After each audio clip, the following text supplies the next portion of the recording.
Well, good morning, everyone. This is Aya Sivijana and I'm here at Empty Cloud for however long I'm here. And this morning, I'm going to be reading from Sutta in the Middle Length Discourses. It's a Majjhima Nikaya, number 21. So I will put in the chat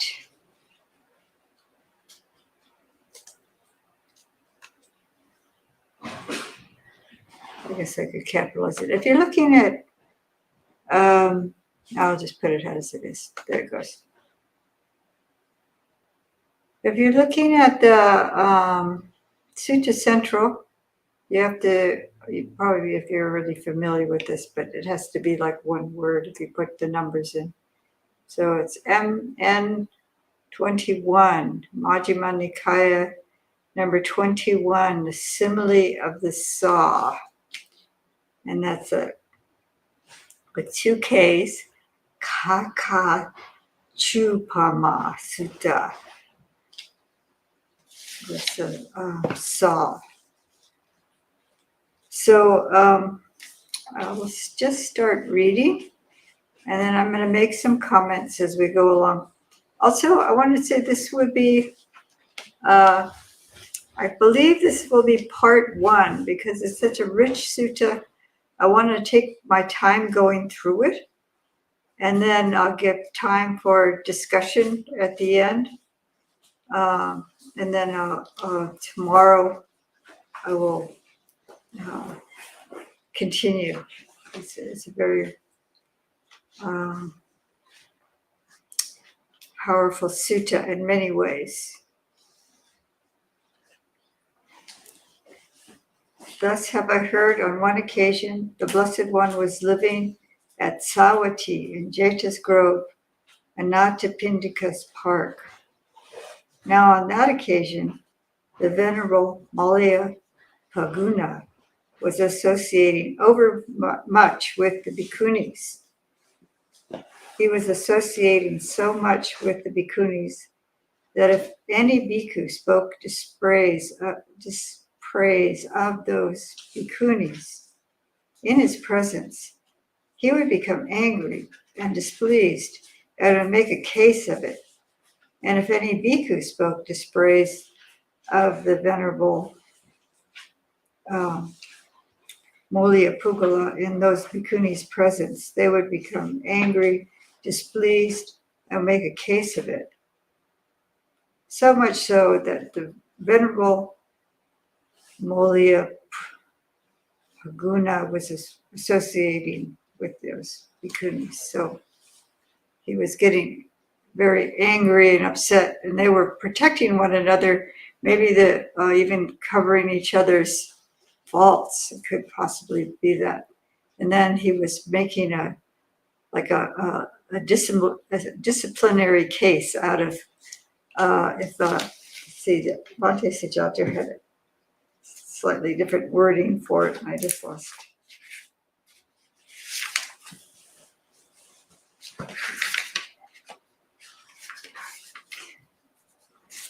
It's a bit more organized here. He had a slightly different wording for it.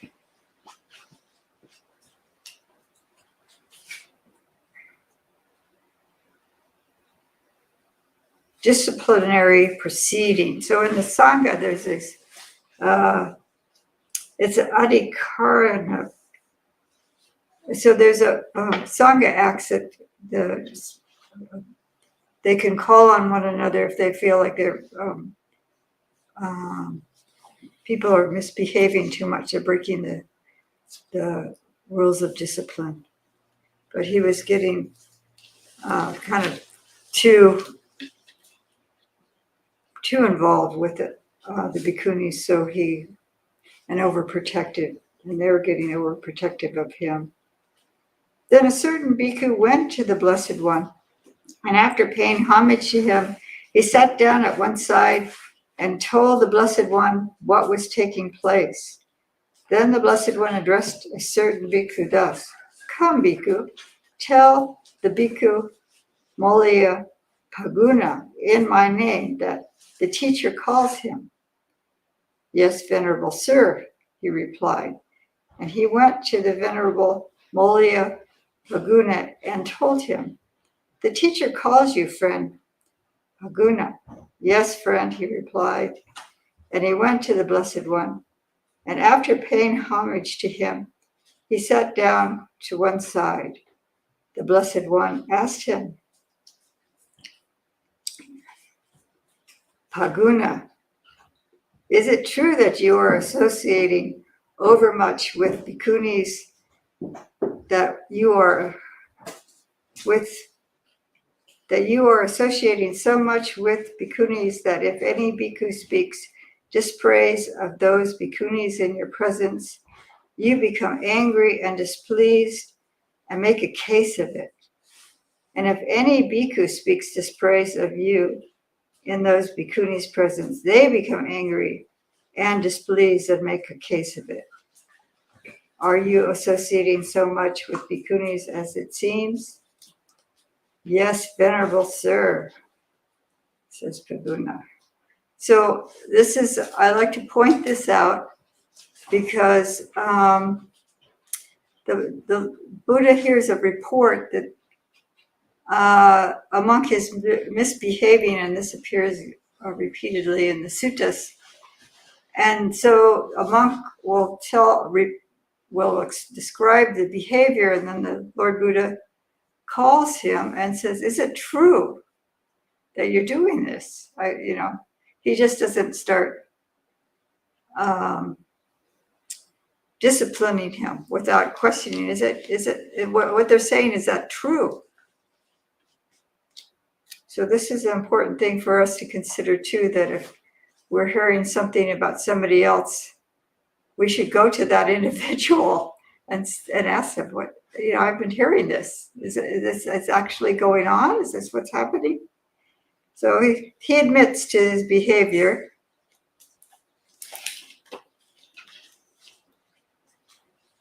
And then he says, Paguna, are you not a clansman who has gone forth out of faith from the home life into homelessness? Yes, Venerable Sir.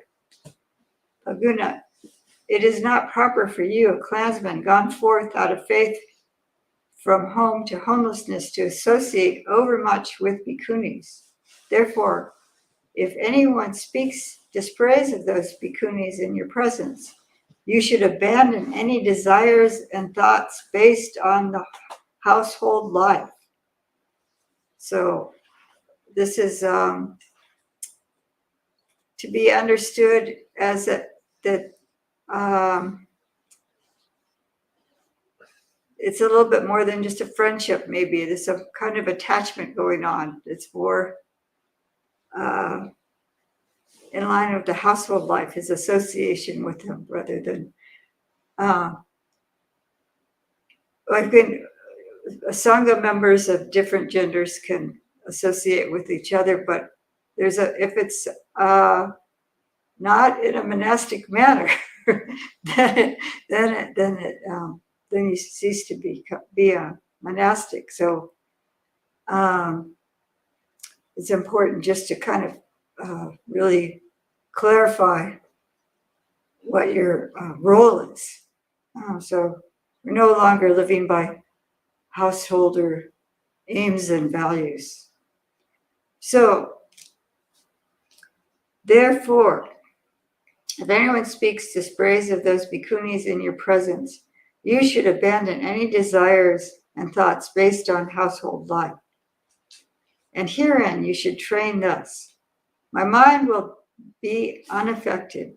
I shall utter no evil words. I shall abide compassionate for their welfare. I'm just making the gender more inclusive. With a mind of loving kindness, without inner hate.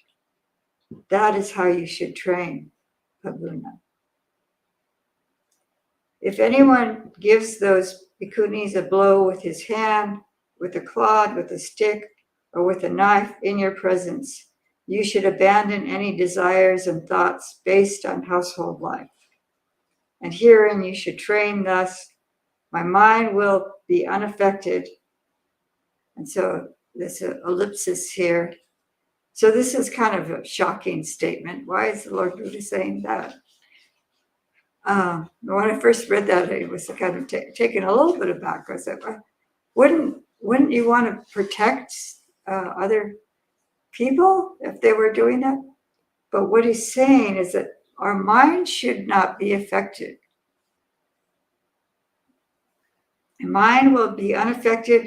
I shall utter no evil word. So where our mind, there's a viparinama is the alteration or change or perversion of the mind. And it says na chewa chittam viparinama, something like that is a Pali there. But the mind won't be altered or changed. Like the mind will be stable no matter what's happening around, no matter how people are behaving, other people are behaving. Our minds won't become perverted, and then we won't become hateful. We won't become angry. So if we have an even state of mind, it doesn't mean that we won't do or say anything, that we won't utter any harmful words, any bad words. I think that the word is papa. See if I got the Pali here. Is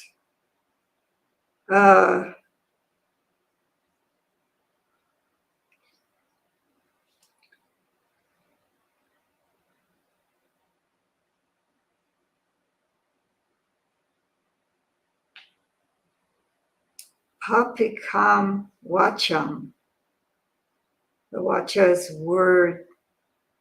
We won't vasati. We won't speak any harmful or evil or even papa is papa.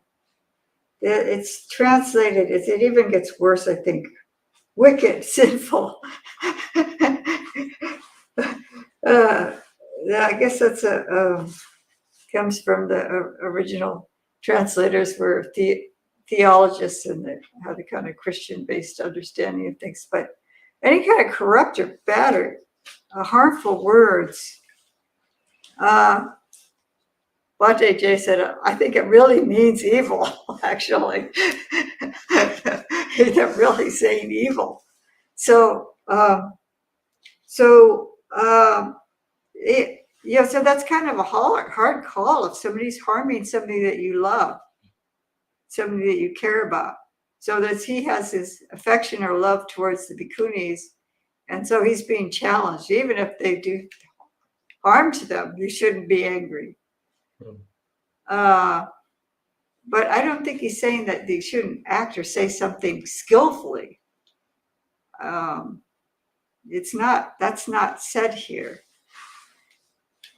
It's just that our mind should be unaffected and we shouldn't say anything harmful ourselves, do anything harmful ourselves. And we should have, it's compassion for their welfare, I think comes later. My mind will be unaffected.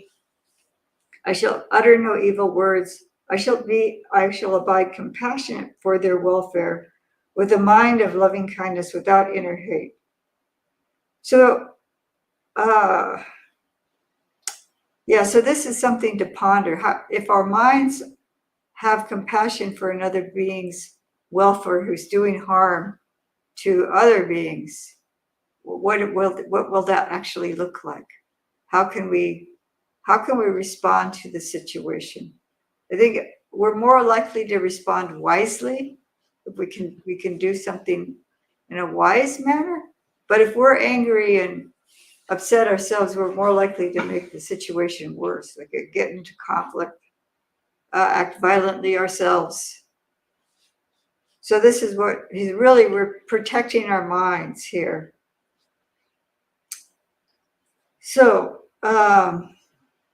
then he goes on to say herein, if anyone should give you a blow with his hand, a clod, a stick, or a knife, you should abandon any desires and thoughts based on household life. So that's interesting. This is bringing that idea of household life again, even if you yourself is being attacked. So I think that's attachment, possibly attachment to one's own life. That I would have to think about that one. Why is he saying we should abandon thoughts of household life? Someone probably has pondered this. My mind will be unaffected. I shall utter no evil words. I shall abide compassionate for their welfare, with a mind of loving kindness, without inner hate. This is how you should train Paguna. Then the Blessed One addressed the bhikkhus thus: Bhikkhus, there was an occasion when the bhikkhus satisfied my mind. Here I address the bhikkhus thus: Bhikkhus, I eat at a single session. By doing so, I am not free from illness and affliction, and I enjoy lightness, strength, and a comfortable abiding. Come, bhikkhus, eat at a single session. By doing so, you will be free from illness and affliction, and you will enjoy lightness, strength, and comfortable abiding. And I had no need to keep on instructing those bhikkhus. I had only to arouse mindfulness in them. So he's kind of changing gears, and he's addressing the whole assembly. You can picture that this conversation went on with Paguna in front of a whole assembly of monastics. And then he's addressing the monastics like this suddenly. So suppose there was a chariot on even ground at a crossroads, harnessed to thoroughbreds, waiting with the goad lying ready, so that a skilled chariot trainer, a charioteer of horses to be tamed, might mount it, and taking the reins in his left hand and the goad in his right, might drive out and back by any road whatever he likes. So too, I had no need to keep on instructing those bhikkhus. I had only to arouse mindfulness in them. So apparently he's also reprimanding the whole assembly because there's this whole uproar with the situation.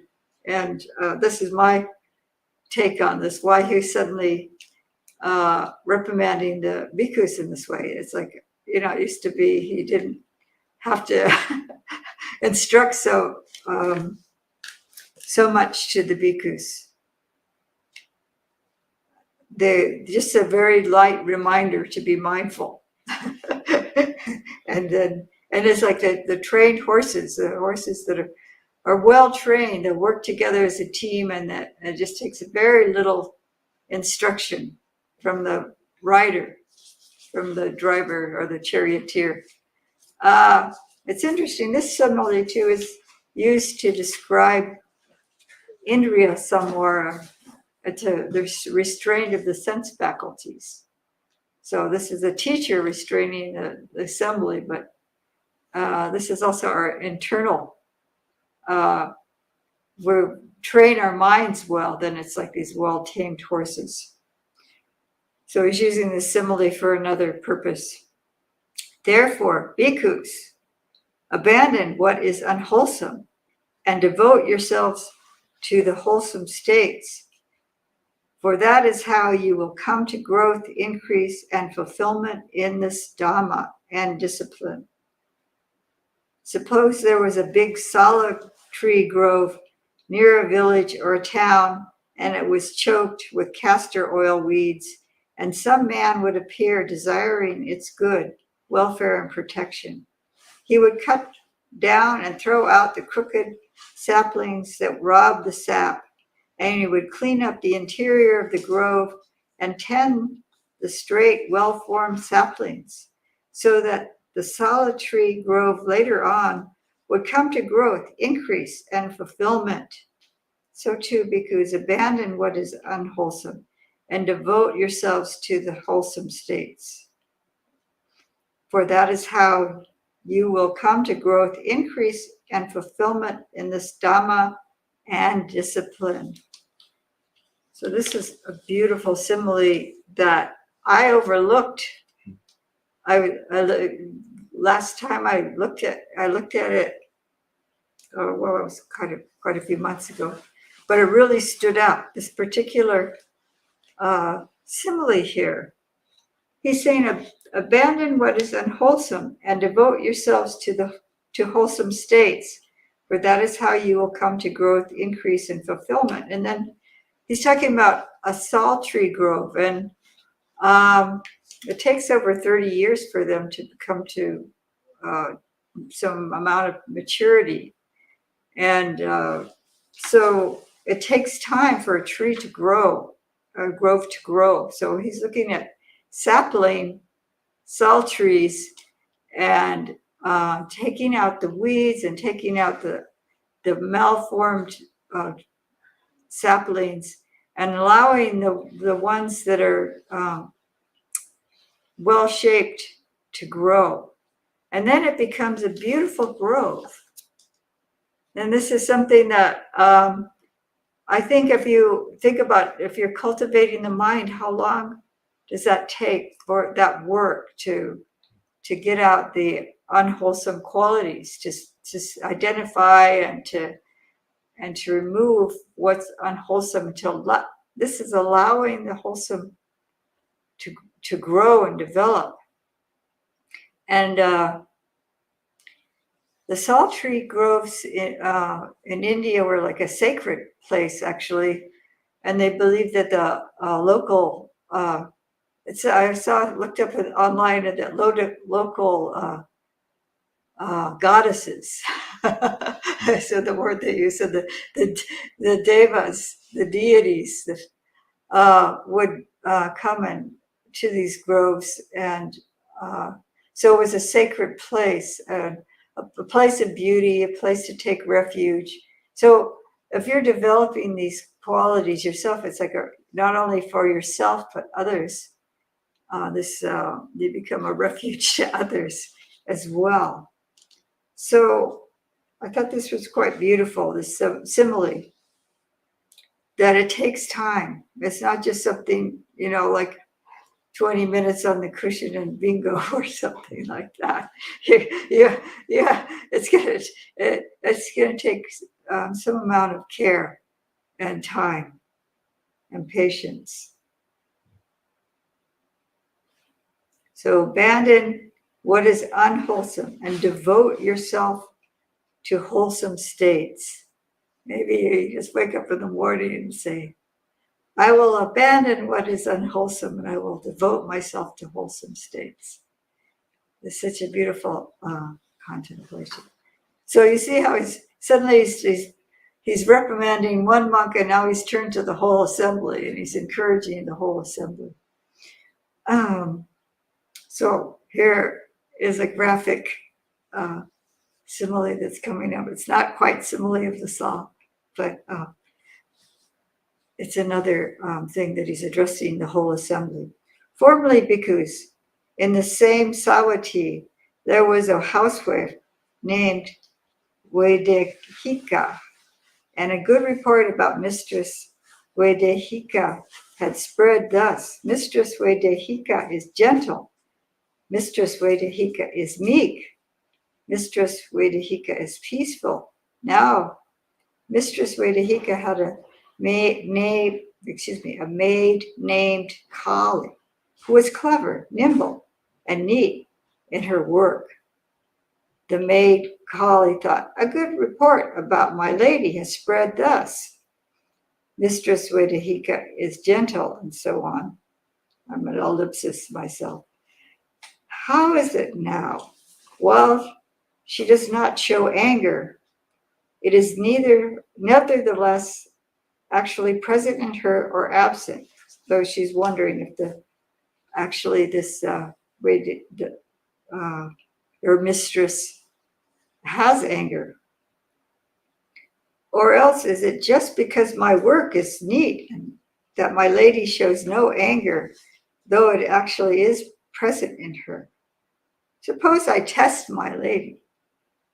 So the late colleague got up late.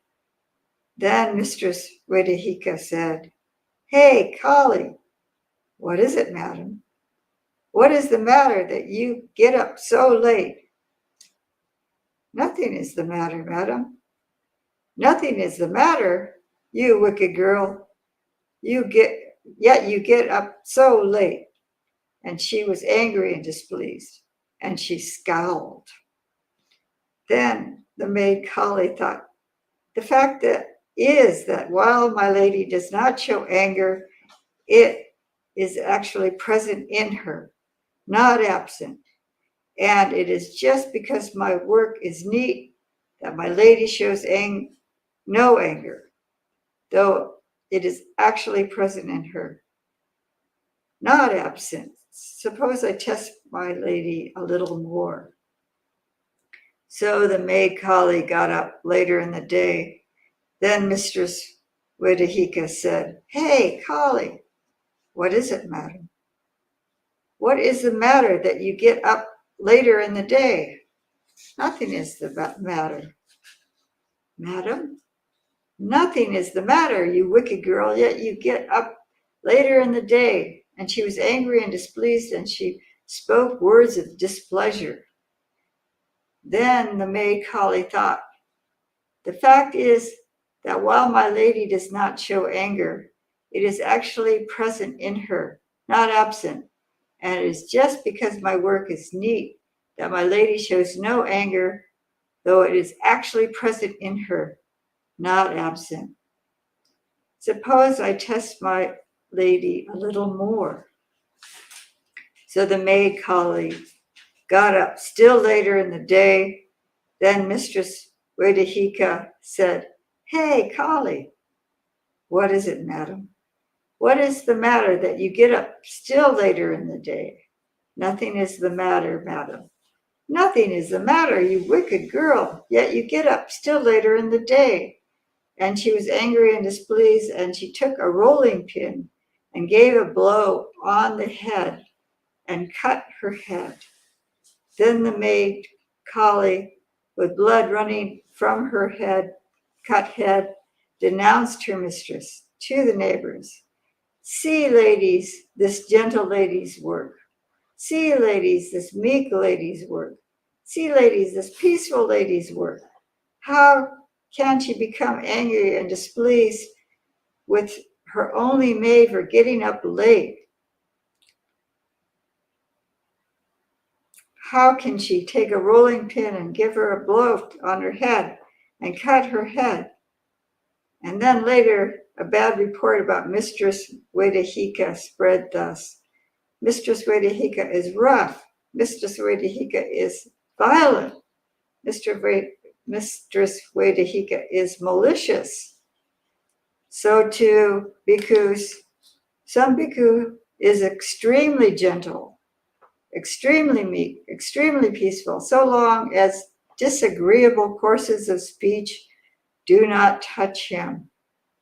Or a bhikkhuni does not touch her. But it is when disagreeable courses of speech touch them that it can be understood whether that bhikkhu or bhikkhuni is really gentle, kind, gentle, and peaceful. I do not call a bhikkhu easy to admonish, who is easy to admonish and make himself easy to admonish only for the sake of getting robes, alms food, and a resting place, and medicinal requisites. Why is that? Because that bhikkhu is not easy to admonish, nor make himself easy to admonish when he gets no robes, alms food, resting place, and medicinal requisites. But when a bhikkhu is easy to admonish and makes himself easy to admonish because he honors, respects, and reveres the Dhamma, I call easy to admonish. Therefore, bhikkhus, you should train thus we shall be easy to admonish and make ourselves easy to admonish because we honor, respect, and revere the Dhamma. That is how you should train bhikkhus. So it's kind of a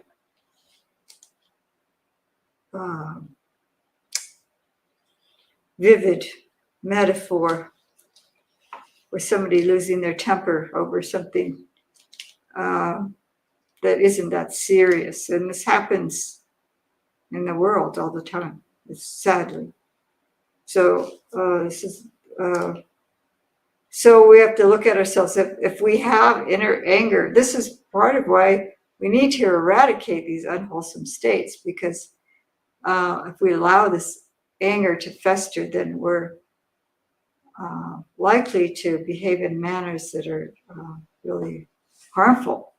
So, and then he's continuing to admonish the bhikkhus and talking about how if somebody's well fed and well taken care of, then they could be admonished easily. But if they're not getting things so easily, they may not be. But also reminding the monastics, we're not in this for the sake of robes, for alms food, for comfortable lodging. But if we go forth, and any of us too, if we honor, respect, and revere the Dhamma, then that put this in the forefront of our lives.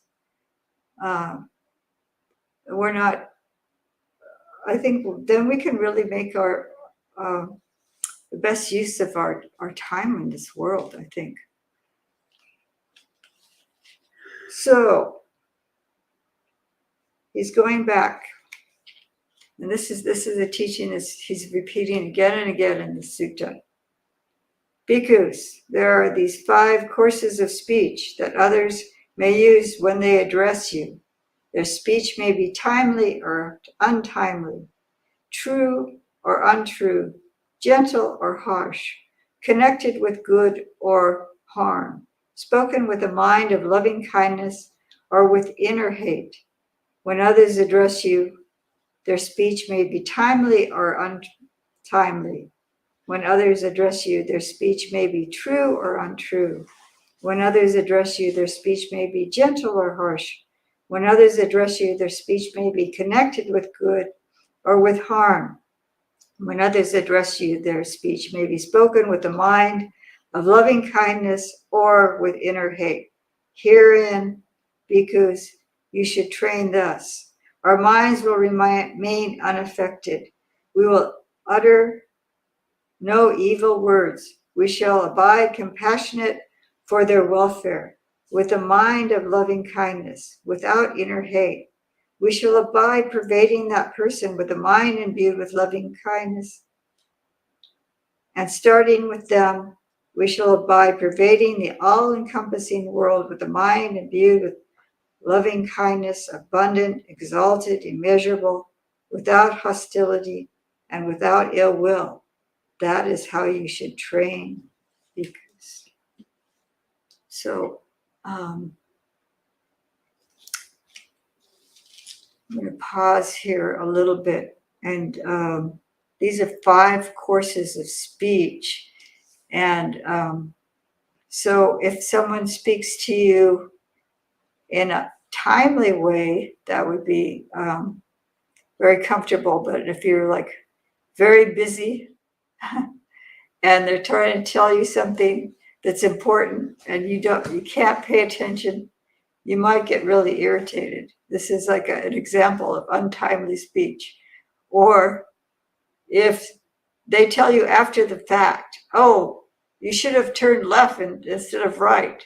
And you're like, you have to really make them, like they'll be untimely, right? Because you're way off. There's the next turn is like miles away, and then you have to do all this turnaround. So, why didn't they tell me 10 minutes ago that I was supposed to turn the other direction? So these are examples of untimely speech. And so if you have in mind these things that what potentially could cause irritation and anger, uh, you can think, oh, well, that was untimely. What did the Lord Buddha say? I shall utter no evil words, and my mind will be unaffected. I'll utter no evil words. I will be compassionate for the other person's welfare instead of getting mad. And then starting with them, I will pervade the all-encompassing world with a mind imbued with loving kindness. So if we have in mind, okay, this is a difficult situation because someone has told us something in an untimely manner, but really making a resolve not to have our minds affected by that. So there's 5 courses. True or false is the next one. So if you're suspecting someone is being untruthful to you, that's another reason why a person can get really upset and angry. But to be compassionate to them or towards them. I'm kidding. What is it? A preposition or not? Whatever it is. I'm getting the word wrong. So if we're compassionate for their welfare, we may, depending on our relationship with them, question, well, is this really true? But our mind should be unaffected by anger and hatred and any kind of unwholesome state. And what we're bringing up instead is the wholesome states of compassion and loving kindness. So then the next one, true or false, gentle or harsh. So people speaking harshly to us, that's a lot of times hard to bear. I think also, it says the all-encompassing world, so that includes ourselves. So if we're feeling like they're not treating us well by speaking harshly to us, then we can also have compassion for ourselves as well as the other person. And then their speech may be true, false, gentle or harsh. I think it's something about useless speech is the next one. Connected with good or with harm. This one is atta. There's a word to aim. It could be connected with the Dhamma, but also there's the implication that the speech may be useless, but it connected with good or harm.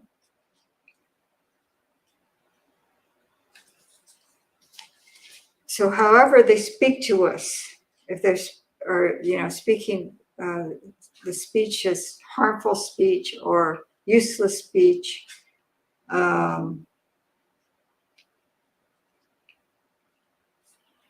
or spoken with a mind of loving kindness or inner hate. So you can sense if people are speaking hatefully towards you, even if they're not saying it, but you can sense their ill will. So no matter how they're speaking to us, the Lord Buddha is saying our mind should be unaffected. We should not respond in an unwholesome manner with evil words, and having compassion for their welfare with them, and starting with them, pervading the all-encompassing world with the mind imbued with loving kindness. So this is the message that is being repeated again and again in the sutta.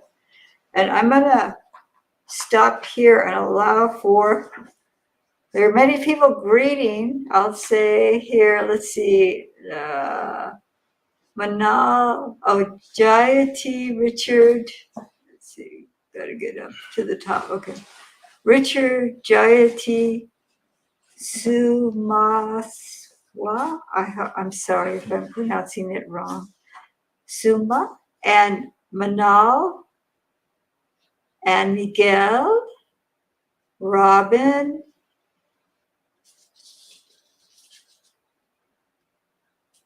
Okay, so far I don't see any questions in here from anyone. Good morning, everyone. So Josh has loving eyes. It's an in joke. You'd have to be here.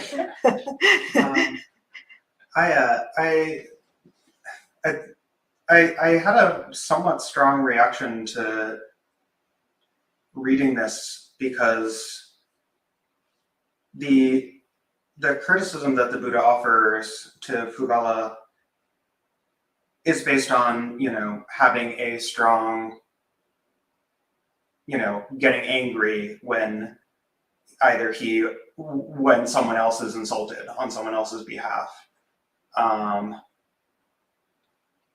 But this is brought up specifically in the context of a monk goes to the Buddha and complains about another monk over associating with the bhikkhunis. And it feels there were no monks who would get upset if another monk were insulted. The advice of the Buddha here, it feels fair, but it still feels like the particular issue of a bhikkhu associating with the bhikkhunis, to me, it feels like they're being kind of unfairly singled out. I don't know if that's accurate. Yeah, where it's hard to know whether the situations where the bhikkhus are associating. Oh, there's this one sutta, and the Buddha comes and he comes to a monastery, and there's all these beds, and all the bhikkhus are all like kind of all. It looks like there's a lot of them together, and I don't have the sutta. It's the one on emptiness, the sunyata. It's in the Majjhima Nikaya. But anyway, so that he could see that they were spending a lot of time together, socially, right, by the way that the things were laid out in the monastery, that they were all kind of crowded together, and so he was really recommending seclusion for them. So it wasn't an issue of one particular monk. It would be a group of them together rather than, or it could be, but so we don't know. This is recorded because such a powerful teaching was given, and as a result of what was going on. So I don't know. I'm sure that everything that was brought to the Lord Buddha hasn't been canonized. This hasn't been memorized and carried down.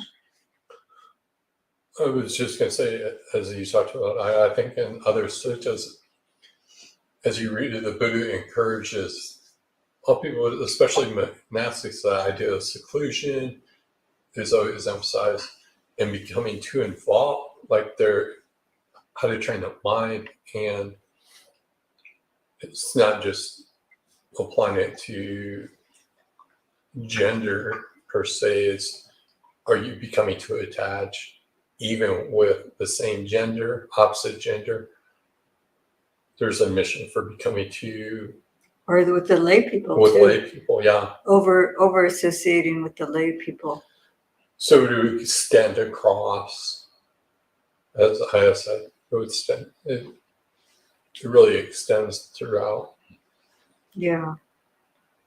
The idea of secluding your mind. And it's sad because there's very few places where bhikkhunis are mentioned. There are other places where they are mentioned for whatever reason that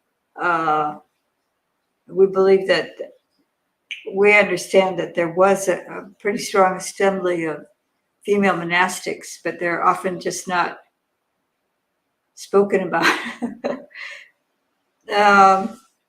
So it's more than just the two close association, and then whatever he's applying by what's connected to the household life. That it's attachment, I believe, being attached, too close of association. Yeah, you're not spending as much time in solitude and this. You done with the household? So there's supposed to be what desires and thoughts based on household life, and this comes up in the Kaya Gata Sati Sutta, where the person abandons thoughts of the household life. So it's like all the yearnings of the comforts of the household life, all these pleasantries and like my mom's cooking or something like that, and all this kind of stuff. But I think it's attachment to others. You can have loving entanglements with the world. Yeah. As a household, you're entangled with so many things. Yeah, entanglement. And so it's different a relationship between monastics than it is. We live together as a community, but there's a different kind of association that we have. And it is possible for bhikkhus and bhikkhunis to coexist, but it's a different kind of association than household life. So Richard has something here. I'll read this. In addition to having compassion for their welfare with metta and equanimity, how can one cultivate a deeper self-compassion when often under attack and receiving harsh words repeatedly from someone? Oh, that's a very good question. I just kind of touched on it a little bit, to have compassion towards oneself. I'd like to say that if there's a situation that a person doesn't have to be in to disassociate with somebody, if they're being verbally or physically abusive, you don't have to. If there's a way to gracefully or even quickly remove yourself, it's hard. Depending on the situation, it's really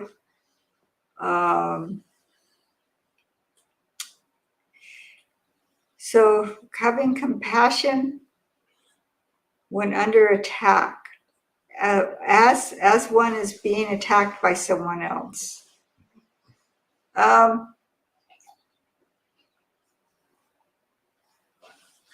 Well, the mindfulness of the body helps.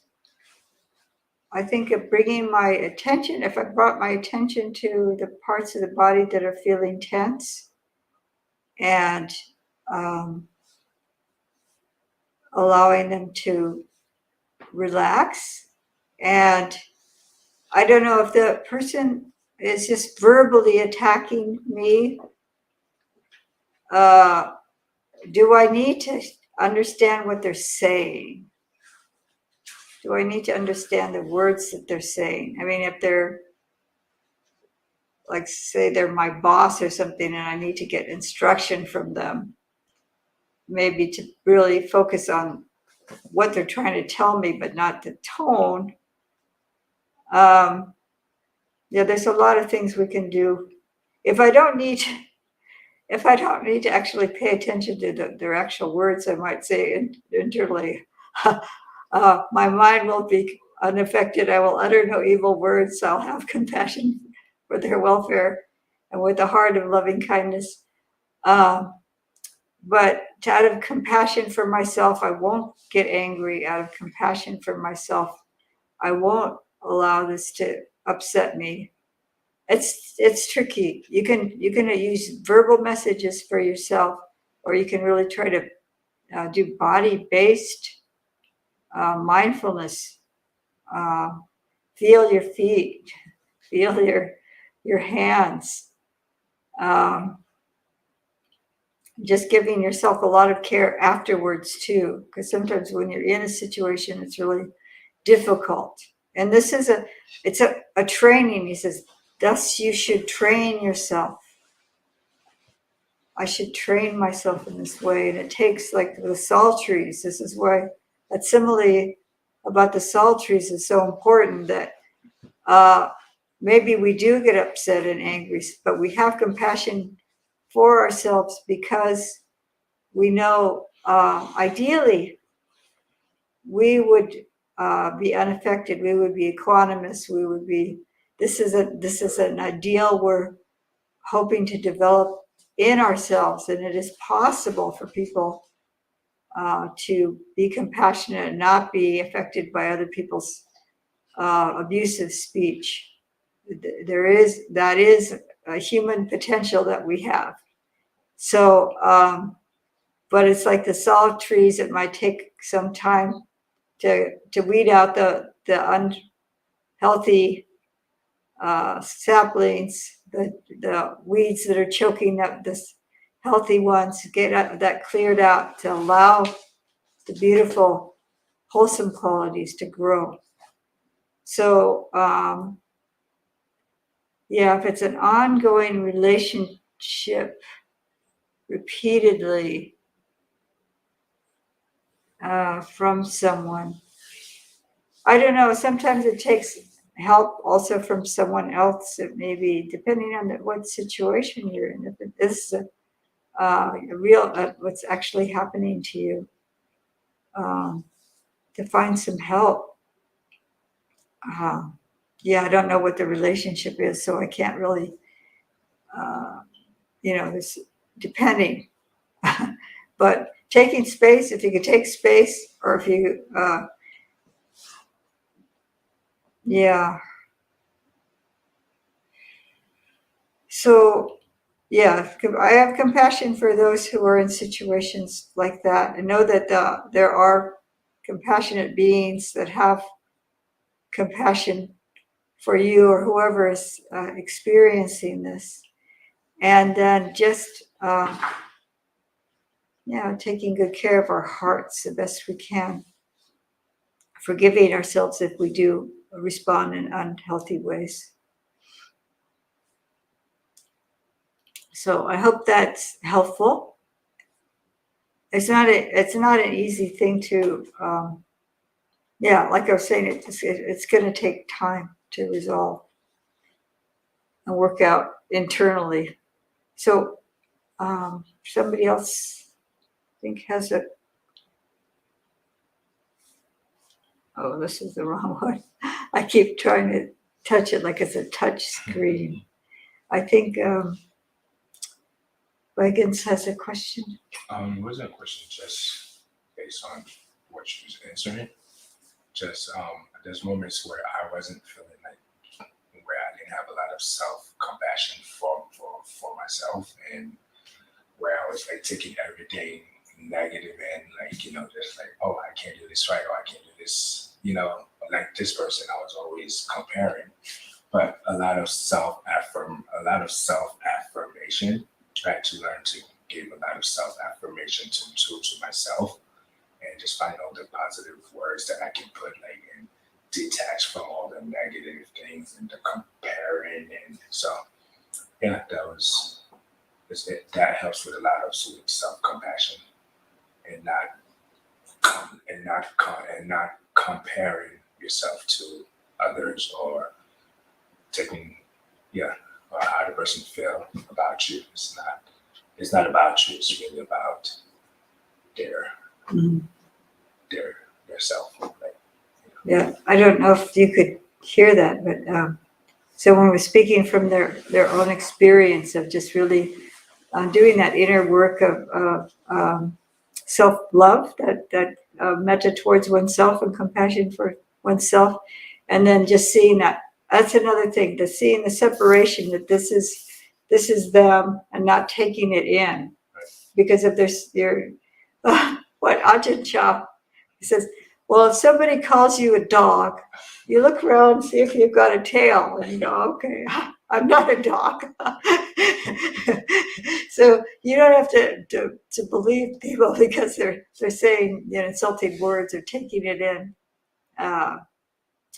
But yeah, so Richard says, thank you for that.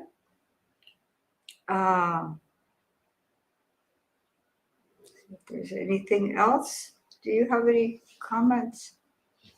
Words of wisdom? I think you've said it all.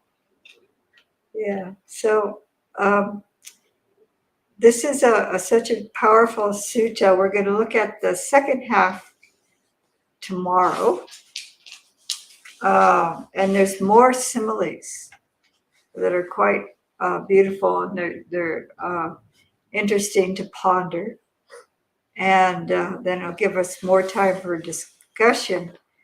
But yeah, and I think this is a really good theme to work with. It's not only the what there's like what people say to us, and then there's our inner speech, and then how we respond, and how our mind is affected by that, both internally and externally. This is specifically talking about external, the people, how people treat us, how people speak to us, even acting violently. This is similarly with the maid Kali being abused by her mistress unfairly. Oh, well, any kind of physical abuse is uncalled for, and verbal abuse. But so we just have to watch for ourselves that we don't allow these unwholesome states to arise in them. So we're not perpetrators of abuse. And so this is the other part of that work. So I'll offer this for your consideration, and I'm live tomorrow. Well, I'll see you tomorrow. All things going well. Sadhu, sadhu, sadhu. So I just want to also say that any misunderstandings are all my fault. It's a misinterpretation of the Buddhist teaching. And so that's this is the best to my understanding of what I am learning from these teachings.